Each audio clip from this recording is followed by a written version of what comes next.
first, let me read that first section, general introduction about the Larger Sutra. Shindan, the founder of Shin Buddhism, systematized his teaching on the basis of the Larger Sutra. And Shindan said, to reveal the true and real teaching, it is a Larger Sutra of the Buddha of immeasurable life. And Shindan's main work is the Kyogyo Shinsho, and we can say this work is Shindan's study notebook or commentary on the Larger Sutra. So this sutra is the most important text in all Buddhist literature as far as Shindan was concerned. So without knowing this text carefully, we cannot understand the teaching of Shindan Shonin. And Shindan's name comes from the two patriarchs, because those two patriarchs wrote commentaries on the Larger Sutra. Then I discussed the 5 Chinese translation, 5 extant Chinese translations. Okay.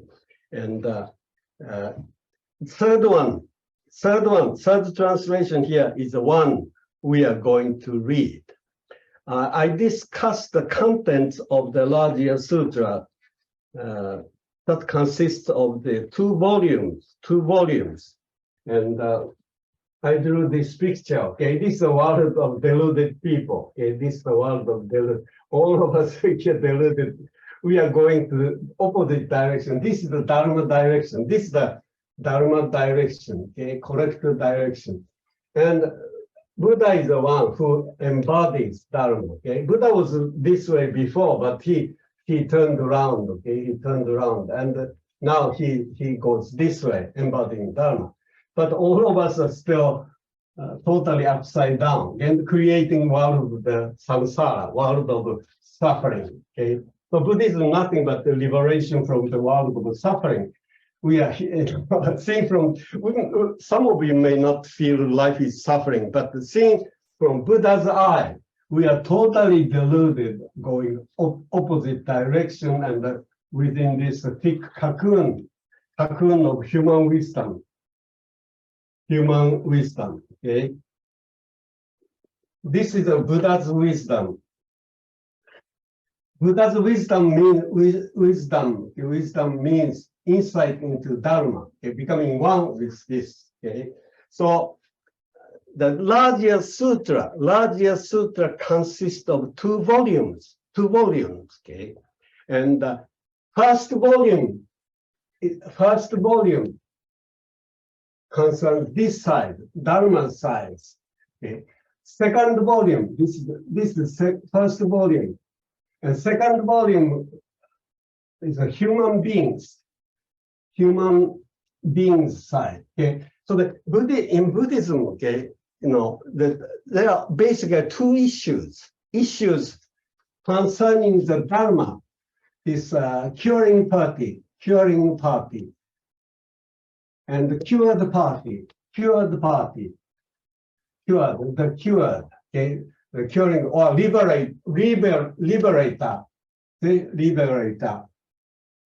liberator's side. This is the liberated, the liberated side. Okay, so the Shakyamuni said, I talk about only two things, sickness and cure, suffering and liberation from suffering. Okay, so Buddhism is very simple. Okay? Two things, two issues. Okay, so first volume deals with Dharma side. Second volume talks about how people are going to be liberated. Okay, this side is like a curing party means doctor, see, doctor, nurses, and medicine. An important thing, all of this is hospital. Okay, hospital. So the story of Dharmakara, that's the story of Dharmakara becoming the Buddha. that's a story we are going to read. Okay, that is the main content of the first volume. Okay, so that's what we are going to study. So this time, okay, this time we are not going to study the second volume, but second volume is also important because it talks about how the patients enter hospital, how the patients are treated by doctors, and how the patients take medicine. Okay, that is very important. But this time we are reading this way. This is the story of Dharmakara, medical student becoming full-fledged doctor. That's a story of Dharmakara becoming Amida Buddha. And he wants to create a Pure Land. What is Pure Land? Pure Land is a hospital. Okay, and he wants to give the nice means to liberate people. That is Nama Amida Butsu.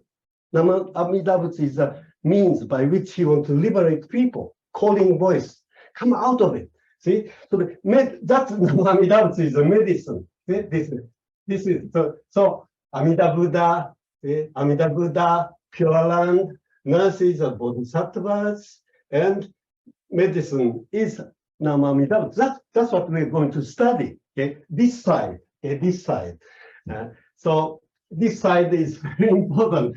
Even if there's a nice hospital and doctor, see, and nice medicine waiting for us, if there are no patients, hospital will go out of business. For hospital, doctors, sick people are necessary, important, okay?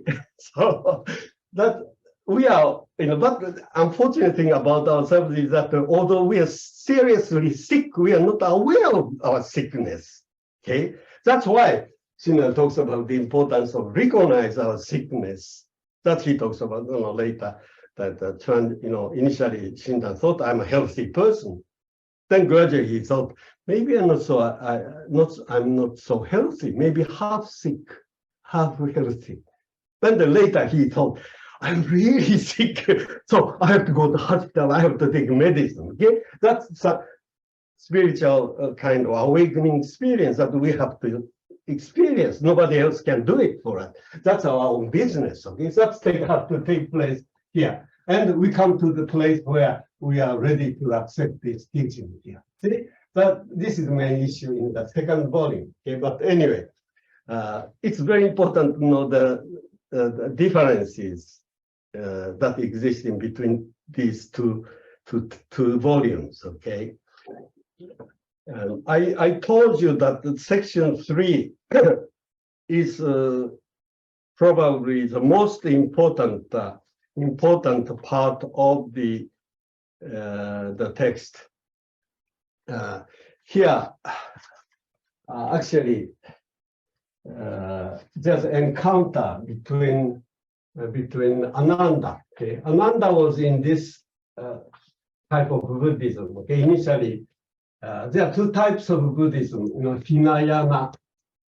Hinayana and Mahayana. I talked about these two types of Buddhism, okay? Until today, okay, Ananda was in this cocoon, and he was understanding Buddhism in this cocoon, okay, world of human wisdom. But today, he is being exposed to the real Shakyamuni, the embodier of the true Dharma.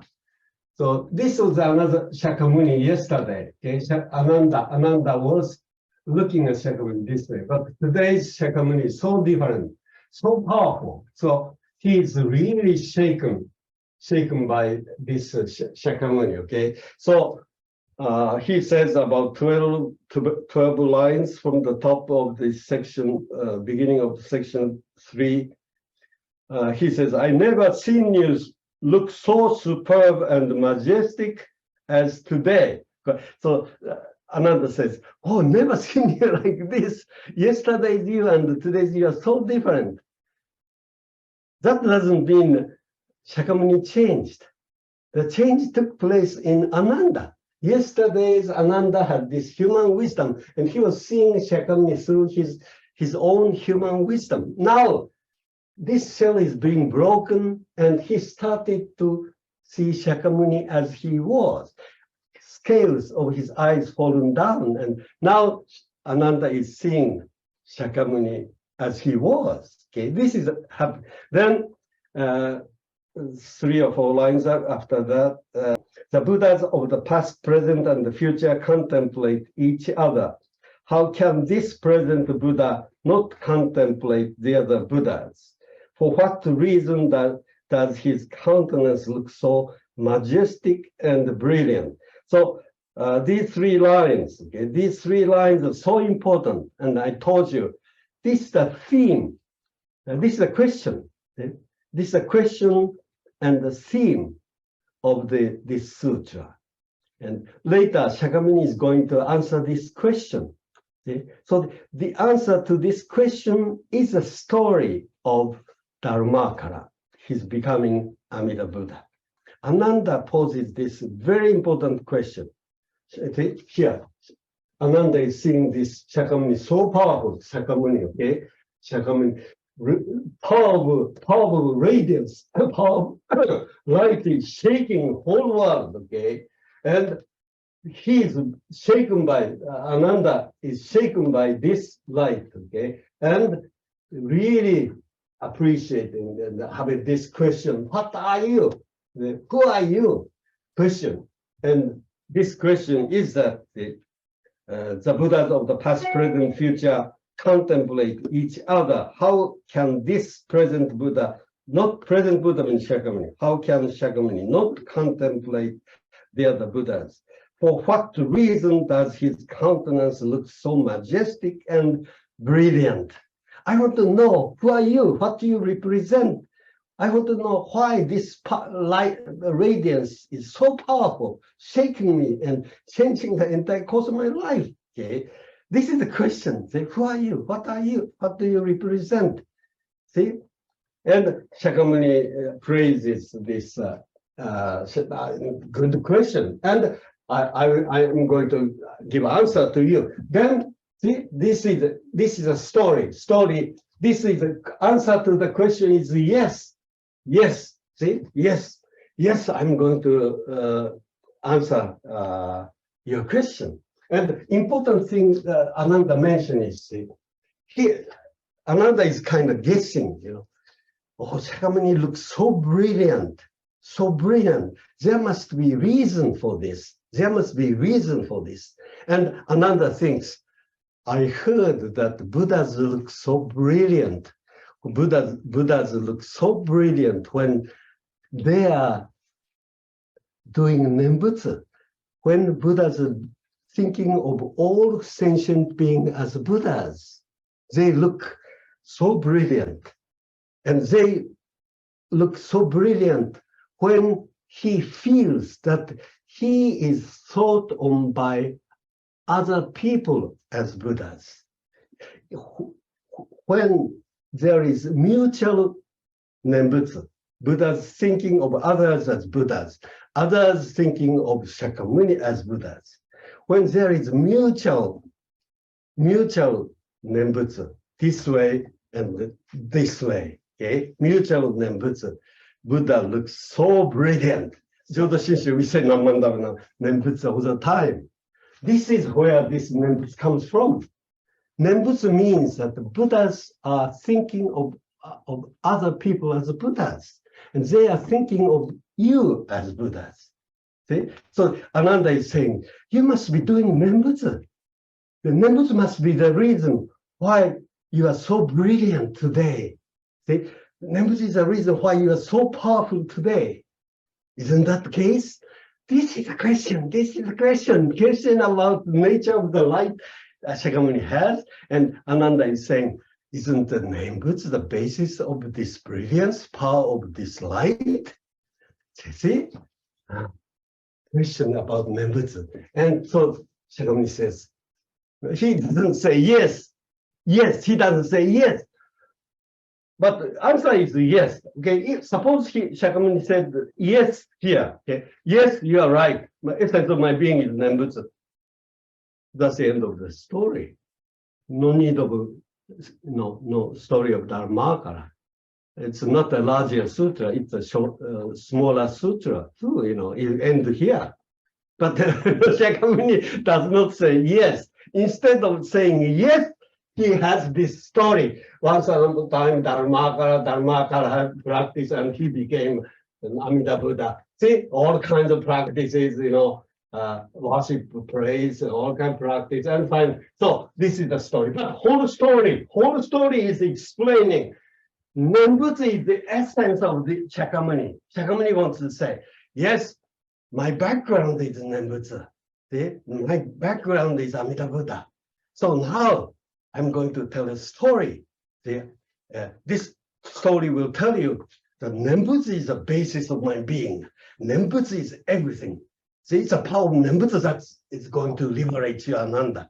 See? So you understand why this story is an explanation of the answer. Okay, it's the answer. Instead of saying yes, three-letter word, yes, he has this whole story. Okay, if you know this, okay, you understand the meaning of the story. And as I said, first volume, main content of the first volume is the story of Dharmakara. Okay, this is talking about the Buddha, doctor, and hospital and medicine. See, Namandavati is a medicine. See, doctor is Amida Buddha, and Pure Land is hospital. And Shakyamuni is saying, I become Buddha because I met this doctor. I went to this doctor hospital and received this medicine. That's made me a Buddha.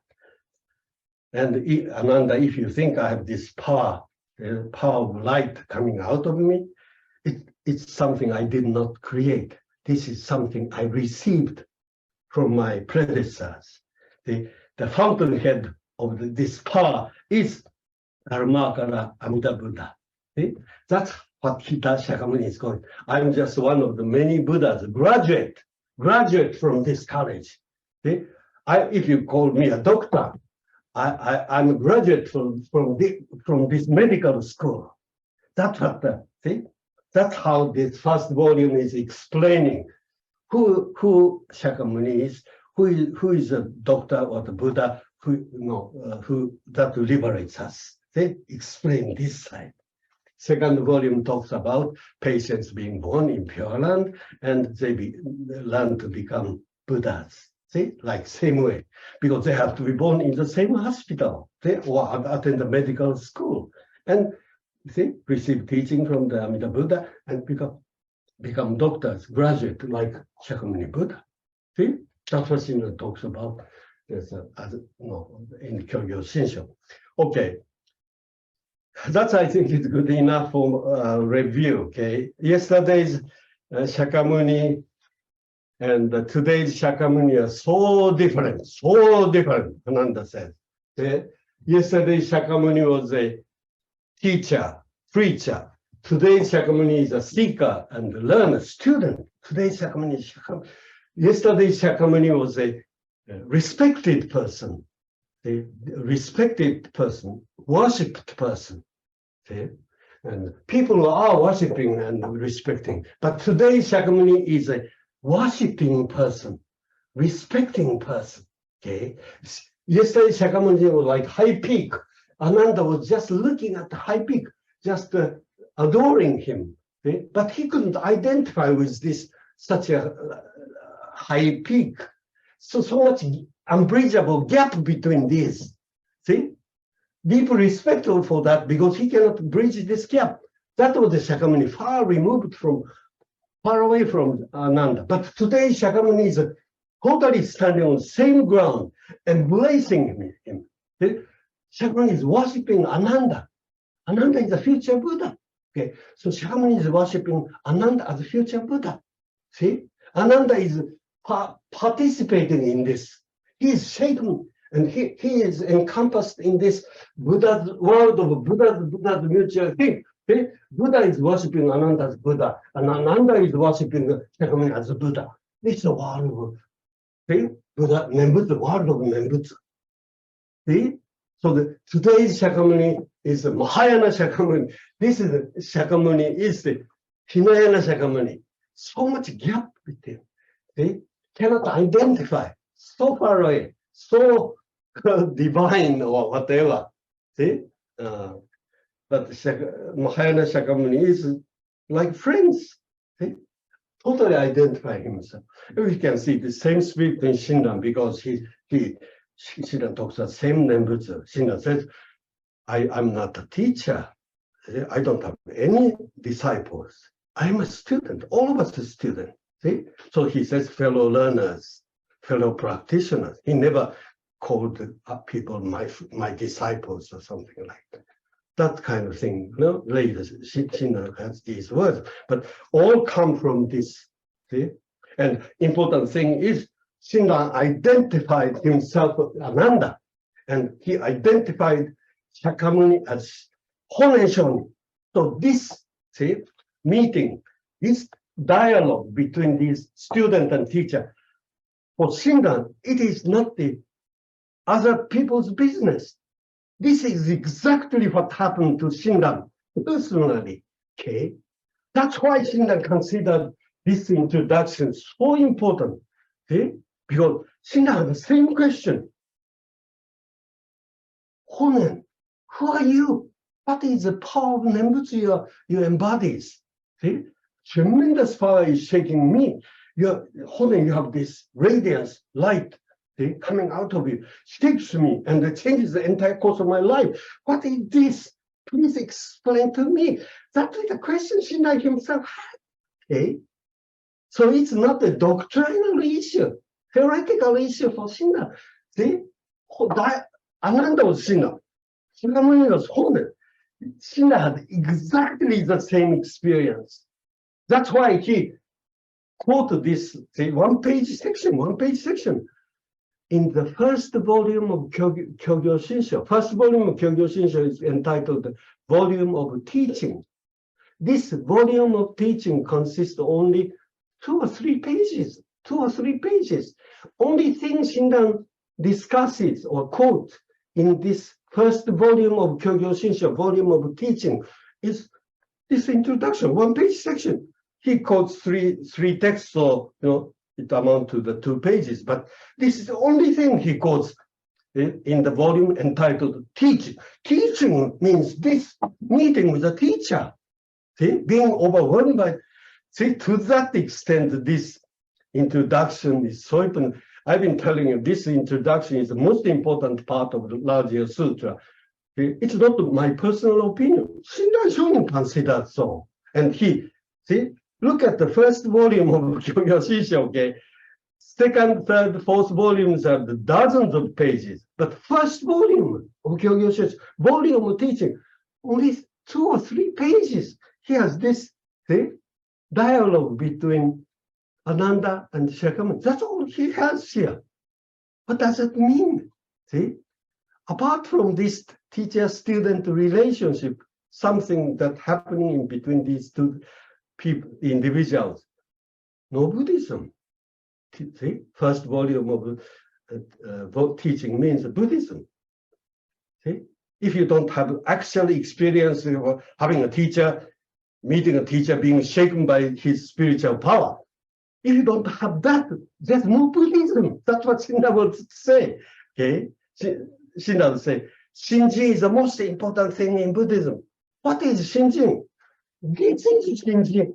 See? Shinjin is taking place between student and teacher. Where does it take place?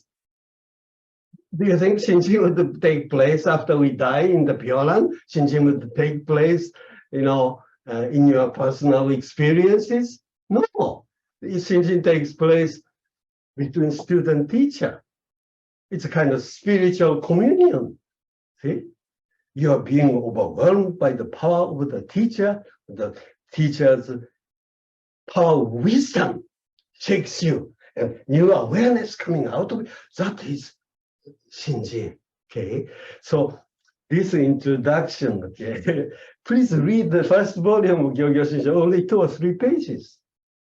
Okay, you understand. Shinran considered this so important. See, it's not my personal opinion. This doctrinal introduction is so important.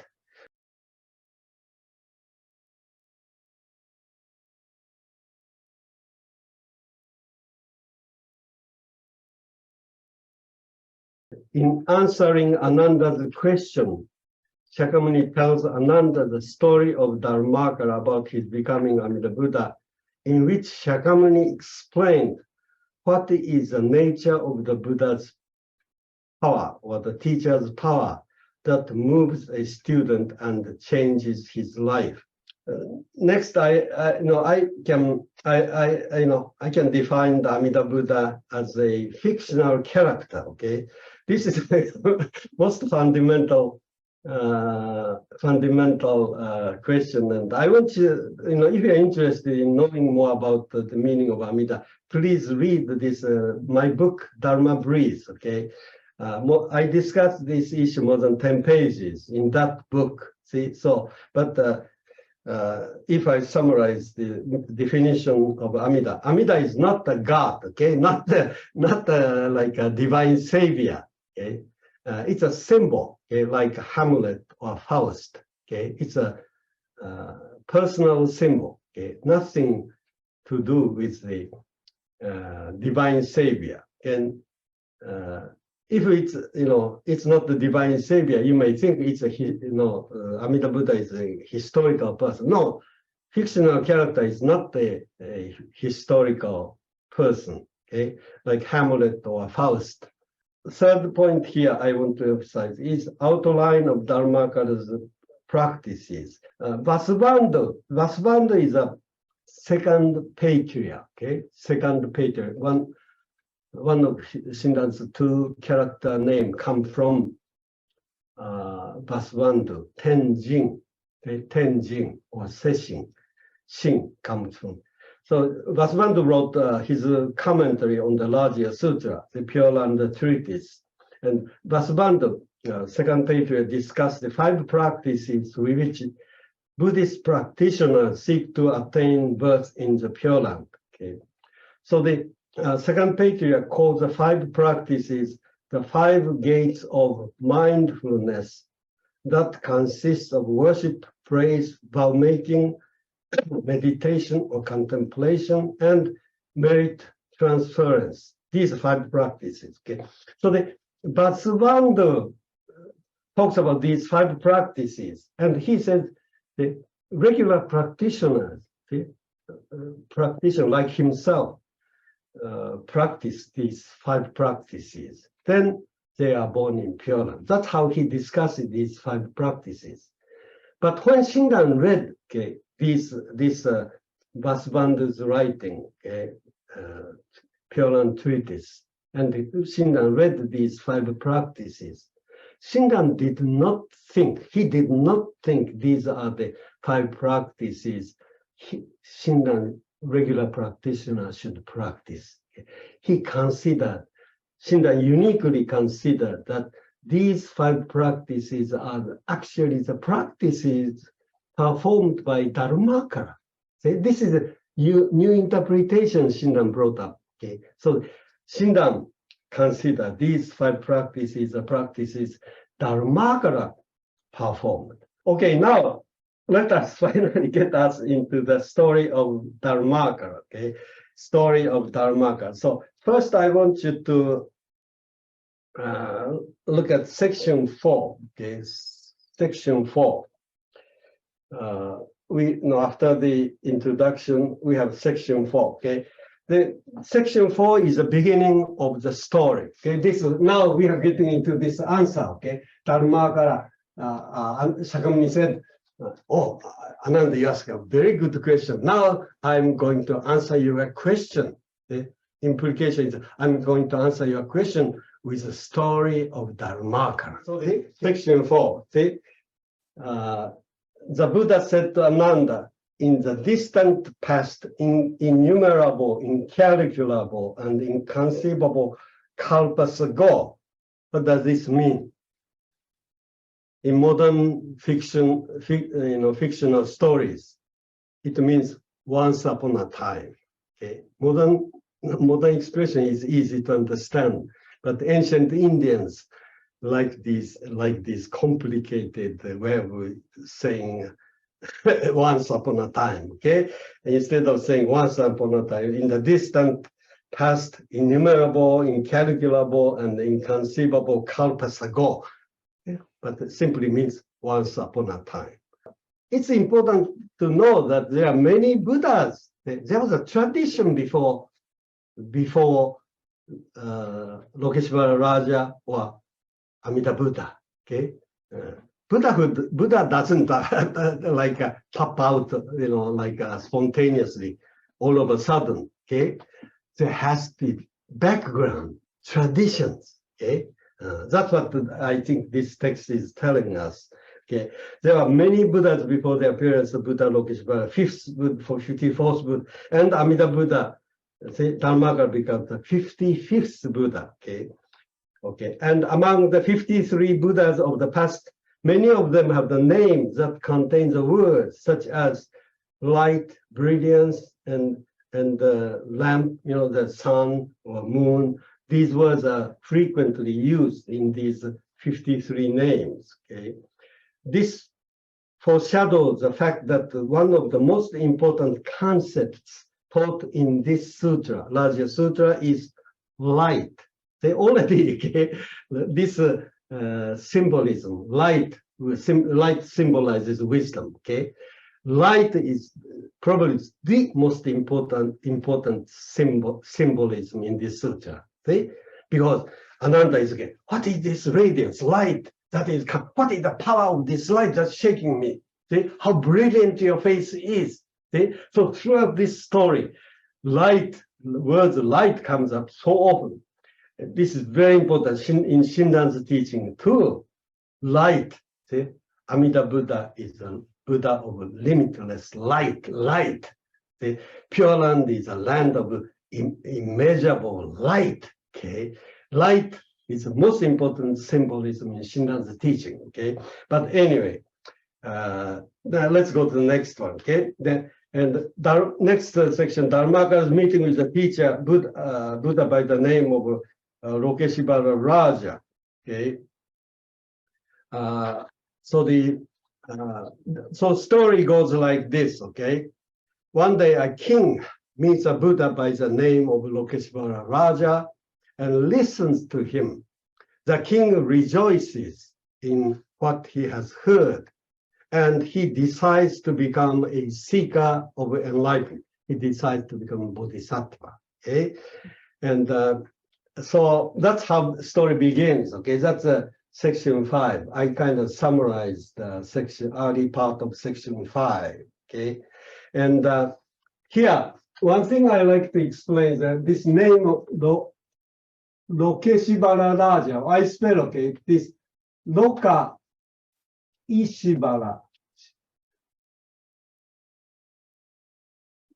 Raja.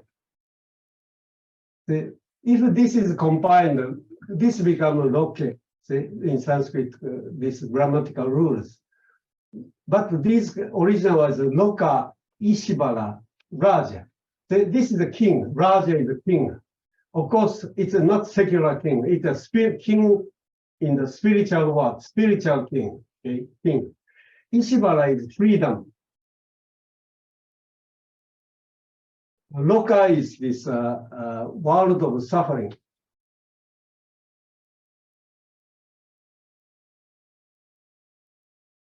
See, so this name is very important. See, Dharmakara's teacher's name means he is a spiritual king who is free in the world of suffering. Okay, this is very important.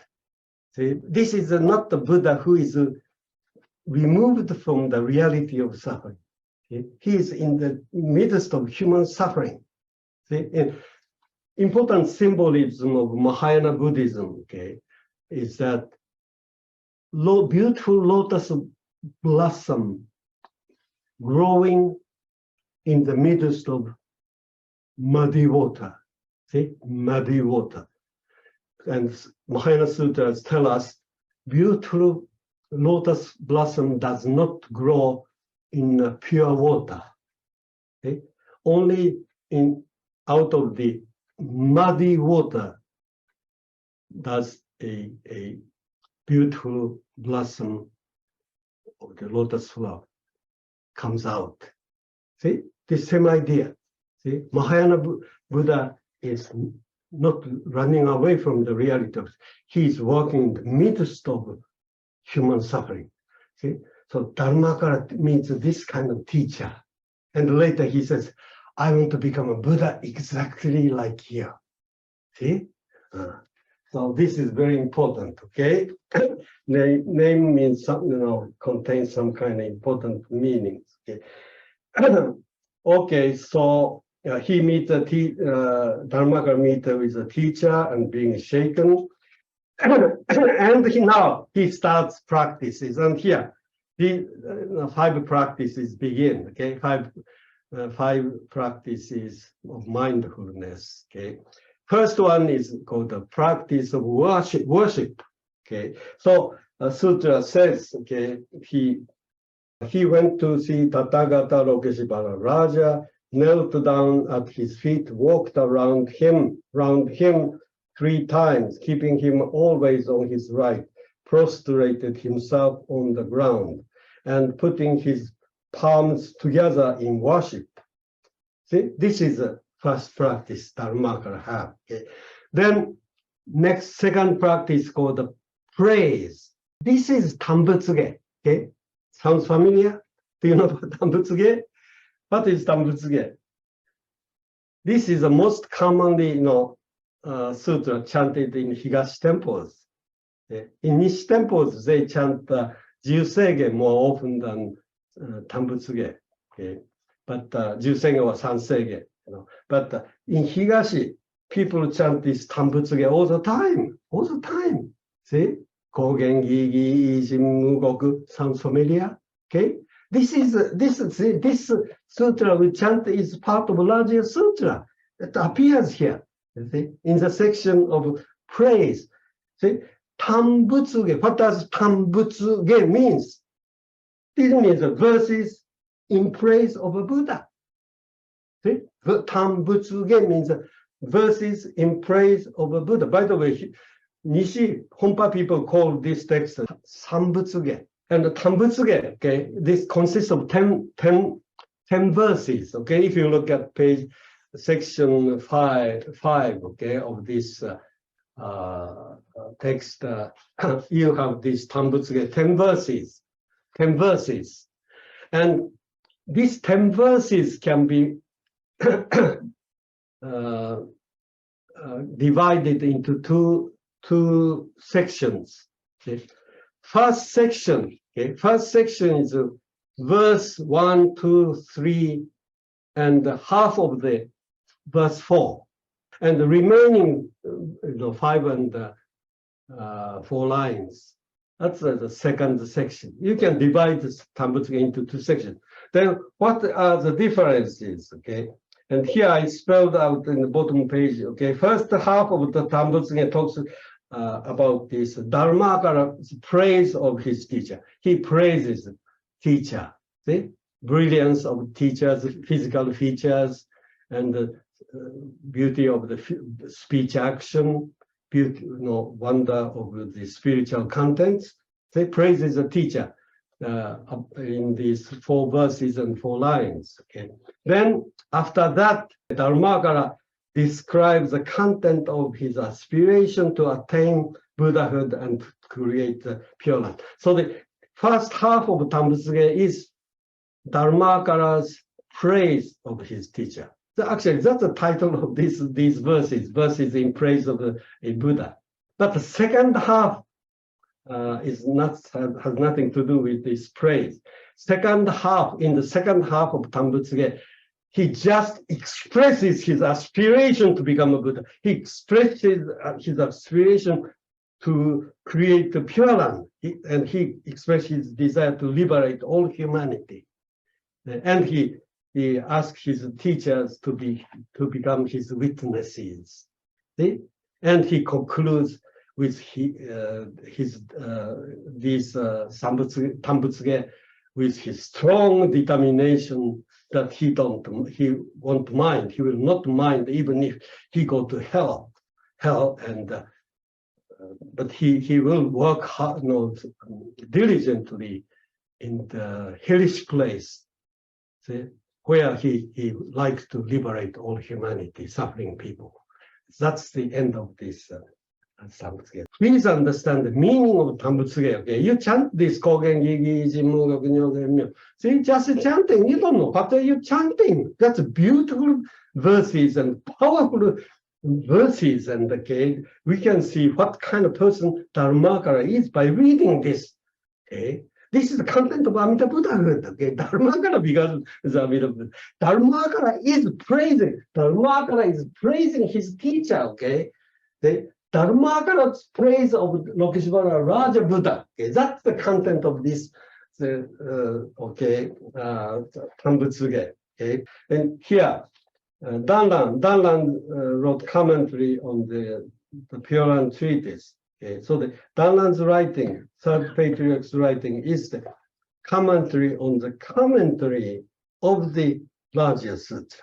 Okay, so this in this text, Danlan talks about this insect, the insect called the Calagula, and this is very interesting. This Calagula insect, okay, when the wind comes, okay, small wind comes, then it stays as small. And if this stronger wind comes, this inflates, gets bigger. And if storm comes like this, then this becomes bigger insect. See? So this is what. So by telling this story, Danlan wants to say, this is the power of the Buddha. See? It is what we meet that is most important in our life. Okay? We usually think what we accomplish in our life. Okay? We think achievement in our life is the most important thing. That's what the teachers taught us, that the parents taught us. See? Your work, your achievements. See? What do we accomplish? That's the most important. That's what many of us think. But in Buddhism, that's not the case. That's not the case. What do we meet? See? What do we meet? Whom we meet in our life is the most important thing. See? So this determines what we become. See? So Ananda is the Shinayana Buddha. He met this true Buddha, true Dharma. So now, it's just like this big wind storm changing its tiny insect into big. See, so it is what we meet that defines what we become. Okay, so this is very important. Okay, we think our efforts, our achievements are most important. No, that's not the case. See, Shinran would say, see, what do we meet in our life? That determines what we become. See, that's the theme of this sutra. See, I think this is so true. And I talked about Reverend Saito or my other teachers. Okay, whom we meet determines. I said I owe to him what I am today. Entirely owe to him what I am today. See, I can't think of myself without him. See, and I initially met my teacher, Maida, Shuichi Maida. I can think of myself, present self. See? If that hadn't happened, if I haven't met him, I don't think I've become what I am today. See what I received. See, received so many things. See? So don't overestimate your powers or abilities. Okay? It's not your abilities that are important. Okay? What you accomplish is not so important. What you meet in your life, see, that's the most important thing. Okay, that's what this story is telling us. What Shinran is teaching us. Okay, conditions determines what we become. Okay. Now, finally, let's get into these verses. Okay. Okay, let me read this verse by verse. Okay. The shining face of the Buddha is glorious. Boundless is his magnificence. Radiant splendor such as his is beyond all comparison. the sun, the moon, and the many gems, those shining with dazzling brightness, are completely dimmed and obscured as if they were a pile of ink sticks. So verse one, and actually I think two more lines the next following. Okay, the countenance of the Tathagata is beyond compare in the whole world. Okay, so these 10 lines, okay, I just read, are the praise, Dharmakara's praise of teachers' physical countenance, see? Physical appearance. He's praising this countenance or bodily features. Okay, this Buddhism talks about 3 aspects of human being. Concept 3 aspects: bodily aspect and oral, see? Speech, bodily action, speech action, and mental action. See? Mental, the body, mouth, and mind. This is how Dharmakara is praising the teacher. See, he's overwhelmed by the brilliance. They just like Ananda. See, sun, moon, many gems. These are considered the most brilliant in human dimension. See, nothing is brighter than moon or sun or the shining treasures. But they're shining with dazzling brightness are nothing, completely dimmed before the brilliance of the Buddha. What does this mean? Does this symbolize? Here, see, sun, moon, shining things. See? They consider human light, human wisdom, the brightest here, brightest. They honor this, they admire this human light. But these light symbolized by sun, moon, and the jewel, okay, they are nothing. They are like charcoal, like ink, black ink. When it is contrasted with this brilliance, Buddha's wisdom, this is the Buddha's wisdom, Buddha's light. When you encounter this, whatever you are proud of, your knowledge, your wisdom, they're totally overshadowed, and this becomes pitch dark. Okay, this is talking about this comparison of human wisdom, the Buddha's wisdom, 2 types of light. But unfortunately, we have only human wisdom, and I know Buddhism. I know what is good and evil. I know what is happiness and suffering. I know. I read many books on Buddhism. See, bragging about knowledge, human wisdom. So nothing when you really encounter Buddha. You're totally humbled. Okay, see, these expressions, they imply so many things. Okay, and Dharmakara is totally humbled here. See, when he says this, see, what I cherished as the brilliance, light and the wisdom is nothing. This is the pitch darkness. See, I thought it's a brightness, light, but it's actually darkness, ink, black ink. See, this is a powerful expression. Then, then 3rd line of the 2nd verse, and Dharmakara praises teacher's speech action. Okay, I said three: body, speech, and mind. So here, the great voice of the enlightened one resounds throughout the 10 quarters region. See, now praising this.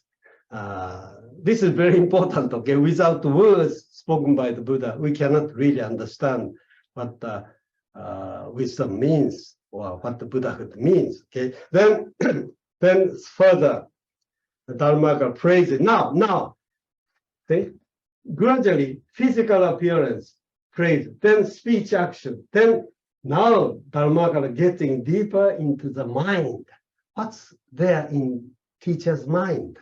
Then he discovered these practices. There's a word here, learning. Okay, learning is not an accurate translation. This should be translated as listening. Okay, listening.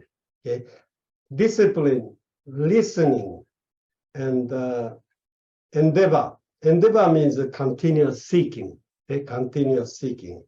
And fourth one mentioned here is the meditation, samadhi or meditation. Last one is wisdom. Okay, so only 5 are mentioned here. Okay, and regular giving and the patience are not mentioned here. And instead, the word listening, second one should be listening. Okay, this word listening is very important. Okay, Rajya Sutra, some people say that the Rajya Sutra is a sutra of listening. Okay? Listening. This word listening later in this sutra becomes very important. And in Shinran's teaching, as you probably know, listening is the most important thing we have to do in our lives. Okay? The Shinran Shonin would say, what should we do in Buddhism? Shinran would say, just listening. Nothing else is necessary. Listen. What is Nembutsu? Nembutsu is not a practice of chanting. Nembutsu, Shinran says, listening to the calling voice. Namamida Butsu is a calling voice coming from there. See? So the only thing necessary is hearing it, listening it. Okay? And he meditates deeply and directly on the oceanic dharma of all Buddhas. He knows its depth and breadth and penetrate to its farthest end. Here, okay,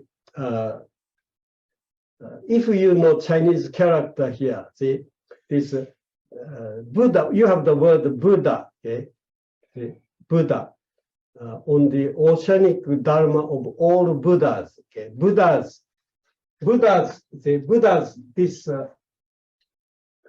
Butsu, and here, in the first line, he meditates. This word, this Chinese character here is mem. See, so in this first two lines, okay, we have the word nembutsu. Okay, nembutsu. What does this mean? This is very important. See, Dharmakara. Okay? Dharmakara is praising this teacher, okay, Lokeshvara Raj is praising. And Dharmakara is saying, oh, your face is brilliant, your speech is so wonderful. Now, you are practicing this bodhisattva practice, 6 paramita practices, and you are doing nembutsu. See? Teacher, you are doing nembutsu. The same thing Ananda is saying, you are doing teacher. See? Shakyamuni, you are doing nembutsu. Is the nembutsu the essence of a being? So here, see, it's not that Ananda is not that Dharmakara is doing nembutsu. Okay, here, see, student is not doing nembutsu. Okay, teacher Buddha is doing nembutsu. Okay, it's so important. See, Buddhas are person who does nembutsu to everybody. See, this is the theme of this sutra. Dharmakara is saying, okay, teacher, you are listening, you are the hearer. See, it's not that Dharmakara is hearing or listening to, okay. Teacher, you are the person who listens. See, this is so important. This Buddha Dharmakara is meeting is the Buddha Dharma. Lokeshvara Raja is a student. Okay? He's a worshipper. He's a respecter. He's doing nembutsu to other people. Okay, this is a Buddhahood that this Rajya Sutra is talking about. Okay, so the word like teacher, you are the listener. You are listening. This is such an important word, and you are doing nembutsu. See? And later, see, Dharmaka being shaken by the power of this teacher says, I want to become a Buddha exactly like you. I want to become a humble person like you. I want to become a nembutsu person. See? I want to become a listener. I want to become a perfect student. See? Not the kind of Buddha who is arrogantly teaching or preaching. See? I want to become Buddha exactly like Amida Buddha is a student, perfection of studentship. Okay? Amida Buddha is a listener. Amida Buddha is a person who is doing members to other people. Okay? Revise your view of Amida Buddha. Okay? We think Amida-san statue. Shinran never is a statue. Or Amida-san is there shining. Or I wish I should worship him, respect him. No, Amida is worshiping and respecting you. See? Thinking you as a Buddha doing Nembutsu. Okay? He's a listener, student, okay? So you have to really revise your preconceived notion of Buddhahood when you read larger sutra, okay? That's why later Shinran would say, I'm not a teacher. I don't have a single teacher. I'm just student. See? Where does that kind of view of himself, Shinran's view of himself, come from? The larger sutra, okay? Okay, and then he says, ignorance, greed, and anger are forever absent in the world. Absent. He is a lion, the most valiant of all men.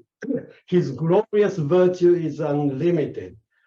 Now, okay, this, I told you, first four lines of here, the fourth verse here, conclude the first half of this Tambutsuge. Okay, the first half of the Tambutsuge is nothing but the praise of the Buddha. Okay, now see, these four lines conclude this praise. His meritorious achievement best, his wisdom, okay? Always wisdom is deep and sublime. His light is wisdom, okay? With awe-inspiring glory, shakes the universe of the 1,000,000,000 world. Here, see, this brilliance coming from, just like this Ananda Shakyamuni, this same thing mentioned here. See, your brilliance, light, powerful light is shaking. Whole universe is shaken. Shaken. Okay? Something is happening here. See, of course, the whole world is shaking means that Mother is shaking or shaken. Okay? Here, he is shaken by the power of Buddha's wisdom, power of Buddha's light. Here, his wisdom is deep and sublime. His light, with awe-inspiring glory, shakes the universe of 1,000,000,000 worlds. That's the conclusion, end of the first part. See, that concludes Dharmakara's praise of the teacher. Then next line starts the totally different section, second half. Praise finished, praising teacher ended here. Now, what happens? Aspiration comes out of Dharmakara's mind. Aspiration. So here, this aspire is better, okay? I aspire to become a Buddha exactly like you. The equal in this translation also. I aspire to become a Buddha exactly like you, O holy king of the Dharma. See? Gan nga sabu sai shou ho o. Chinese English. Gan nga sab. Gan nga sab. Aspire I to become a Buddha exactly like.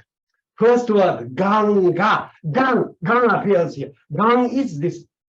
Honggan, gan ga. Aspire I. See, innermost aspiration gushes out of the Dharmakara. See, gan, aspiration comes. From this line on to the end of this Tambutsuge, see, Dharmakara expresses his aspiration to become a Buddha, to create a Buddha land, to liberate all humanity. See, so all the subject changes. See, up to this point, subjects are you are light, your radiance, you are. But from here, all subjects become I aspire. and my practices will be such and such, my land will be such and such. All verses changes. This is a crucial turning point. See, this is so important. This is so important. Okay, and up to this point, Dharmakara is worshiping Buddha, praising Buddha. See? Worshipping and praising Buddha is a wonderful thing, admirable thing. See? Nothing wrong with praising and admiring Buddha. But see, think about it. Praising Buddha, admiring Buddha, see, respecting Buddha is a dualistic action. See? Dualistic thing to do. The subject-object duality. See, there's a teacher, student is worshiping, praising Buddha. Okay, there's a duality. See, subject-object duality. See, this duality remains. But see, Dharmakara praised this Buddha and the beauty of his brilliance, or face, or speech, or mind. He is now so overwhelmed by the power of the Buddha's spiritual contents. Now Dharmakara cannot just stay as an admirer of the Buddha, praiser of the Buddha. Dharmakara cannot help desiring to become a Buddha exactly like him. He wants to bridge this gap between subject and object. I want to become you, person like you, like a Buddha, like exactly like you. See, this is Buddhism, okay? In Christianity, this is never allowed. Praising God, see, worshiping God, and you are never allowed to become a God, okay? This duality, subject-object duality, see, this worshiper and the worship duality, this doesn't disappear in Christianity. See, this gap always exists. See, savior and saved. In Buddhism, we have to become one who bridges this gap. See, Dharmakara now cannot help but say, I want to become you. See, this is Buddhism. See, duality disappears. That's why he says, it's to become a Buddha exactly like you. I will do the same practices you performed. See, that's what he is going to talk about. This is very important, okay? Praising and worshiping admirable actions. But we just stay praising and admiring our teachers, Buddhas. That's not Buddhism, okay? Somewhere along the line, we have to become this, have this aspiration to become a Buddha, exactly like you. Buddhism is a teaching in which we could and should become Buddhas, okay? In Christianity, it's never allowed that you want to become a God, okay? This is so important. In Buddhism, we never talk about divine savior. Buddha is not the divine savior. He is just like us. Difference is awakening, okay? Awakened human being, the person of wisdom. We have to emulate him. See, so here, this is the borderline. Up to this point, see, Dharmakara is sincerely worshiping and praising. But when he identified the essence of Buddha's being, he cannot help but emulating him. Section 5, okay? He talks about 6 practices. 6 practices. My discipline, this is the right word, same, what previously translated as morality, see? And giving, okay? Discipline and giving. This mind control is a very bad translation. Okay? This is a mind harmony or something like that. Okay? Mind control is strange, very strange word. Okay, so just spelling out. Okay, spelling out these 6 parameters. Okay? Discipline, forbearance, okay? Diligence or effort, and meditation or samadhi, and wisdom. Okay, So, but anyway, this is the 6 parameters. Okay, why does Dharmakara mention these 6 practices? Because teacher is practicing. See, I want to become Buddha exactly like you. Dharmakara is saying that I will perform same practices my teacher is practicing, and I will emulate the Buddhahood, my teacher's Buddhahood. See, that's what this name symbolizes. Okay, so I will become a Buddha who lives in the midst of the muddy water. See, I don't mind go to hell. Okay, work for the liberation of the worst type of people in the midst of this muddy reality. I willing go there. I want to like to become a Buddha who dwells complacently being far away from this reality of human suffering. Just like you, my teacher, I don't mind go into the middle of human suffering. I will identify myself with the suffering people. See, that's what he said in the last 10th verse. I want to conclude my talk with this last verse, okay? The 10th verse, next page. The world-honored one in the 10 regions have unhindered wisdom. I call upon those reverent ones to bear witness to my intent. The last 4 lines, okay? These 4 lines, conclusion, very important. Even though I must remain in a state of extreme pain. Original Sanskrit text says, even though I must remain in the worst type of hell, okay? Even if I must remain in the worst Avicii hell, in the worst type of hell, I will diligently practice enduring all hardships with tireless vigor. I will never regret being in the worst type of hell, because I can work for the liberation of suffering people there. See, even though I must remain in the worst type of hell, I will diligently work for the liberation of, and I will never regret it. See, you see that this is a kind of Buddhahood that Dharmakara wants to become.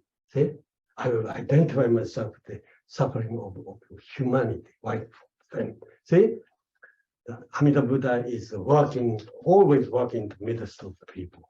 Okay? Look at Shinda. Shinda was doing the same way. He never claimed to be a religious person. He never claimed to be an enlightened person. He was just living like us, foolish, ordinary people. See? He identified himself with all foolish people, hellish people. He identified himself with hellish person. And he wanted to liberate us. See, this is Dharmakara. This is Amida Buddha. See, that's what we are going to study.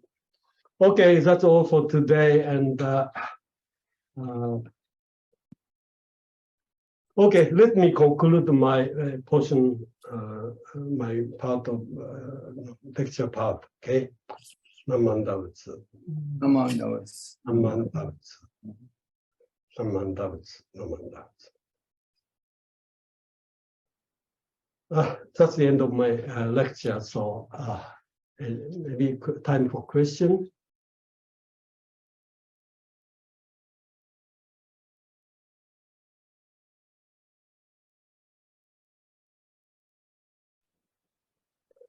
Dharmakara is expressing a strong determination to go to hell. Okay, so, but expressions may be kind of using like even though, or suppose I go there. Okay, it's kind of expression itself is like mild or does not sound like a strong determination, but this using this somewhat mild expression, see, this is a very strong determination. Okay, this is a bodhisattva. See,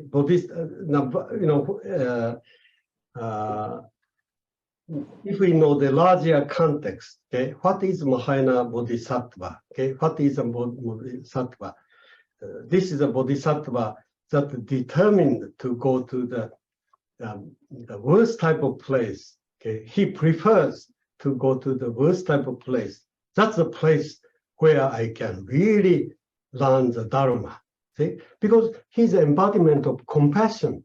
See, deepest compassion, embodiment of deepest compassion. Dharmakara later, see, perfects his compassion. See, see, this is the place where he is expressing the deepest compassion.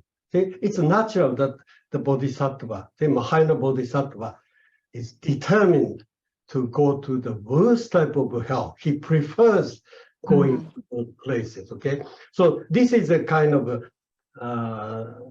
definition. Okay, it's a standard definition of Mahayana bodhisattvahood. Okay, but expression here is kind of very mild. Okay, even so, but he sounds like he has a choice of not going there, and see, the either or kind of like sounds like in case I happen to be there, I may not have any regret. But the expression is very, see, that kind of mild or tentative. But see, if you know the definition of Mahayana Bodhisattva, see, that's the only place, see, the Mahayana Bodhisattva with compassion wants to go. Okay, if you read other texts, see, like do you remember if you remember the story of King Ajatasattu? King Ajatasattu, the king who killed his father and imprisoned his mother by Dehi. See, so that King Ajatasattu, see, he initially committed five atrocities or worst type of offenses, and he hated going to hell. Okay? And so he thought he could be liberated and he may not go to hell if he become a Buddhist. That's why he went to Shakyamuni to see Shakyamuni. But what happened after he was liberated by Shakyamuni? Okay? By talking to the king, Shakyamuni liberated King Ajatasattu. Okay? Then King Ajatasattu, who had been afraid of going to hell and want to go to heaven because of the teaching of Shakyamuni, he says something like this. Okay? Now that I am liberated by the deep compassion of Shakyamuni, I don't mind going to hell. If I can be of some help to the people suffering in the midst of hell, I'm willing to go there. See, I don't mind. See, a few minutes ago, the king was worried about his going to hell. He wanted to run away from hell. That's why he wanted to see Shakyamuni and to be liberated. But now that being exposed to the deep compassion of Shakyamuni, now same compassion arises in his mind. So now that I met Shakyamuni's deep compassion, liberated by it, I don't mind going to hell. Okay, see, this is the theme of the larger sutra or the Mahayana Buddhism. See? We are seeking individual happiness, individual liberation, individual enlightenment. That's why we are studying Buddhism. But Shindan's teaching or larger sutra teaching, Mahayana teaching challenges us. See? How selfish you are. You cannot Buddhism for your happiness, for your benefit. Okay? If you really are encountering Buddhahood or deep compassion, you cannot help but partaking in that deep compassion. And you see, this is the theme of the Mahayana Sutra. And Shindan Shonin quotes this story of King Ajatasattu's conversion. He says, I don't mind going to hell. See, so this comes from this same the larger sutra. Okay, so expression itself is like a tentative or mild, like sounds like if I happen to be there, then I don't mind. I have a choice of not going there. I have a chance of going. In case I happen to be in hell, then I don't. Sounds like that, but see, if you know the larger context, this is how Dharmakara is expressing strong determination. Okay? I will absolutely willing to go to hell. Okay, so that's what this section means. And as I said, Sanskrit text says, okay, this translation is, now I criticize this translation, but this translation is kind of weak, even though I must remain in a state of extreme pain. See, this is very bad translation. What the original Sanskrit text says is, even I remain. go to the worst type of hell. Avicii hell is the worst type of hell. That Avicii hell is mentioned here.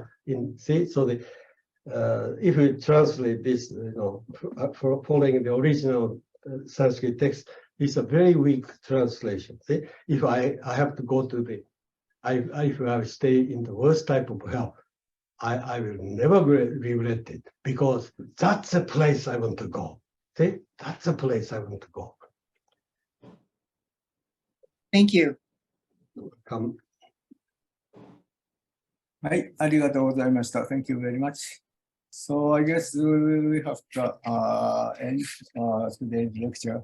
So if you have questions, please send us. And then we will see you next Wednesday at 5:30 for the next second lecture, actually the third lecture. Thank you very much. ありがとうございました。Okay, thank you. Thank Take care, everybody. Bye bye. はい、気をつけて。Bye.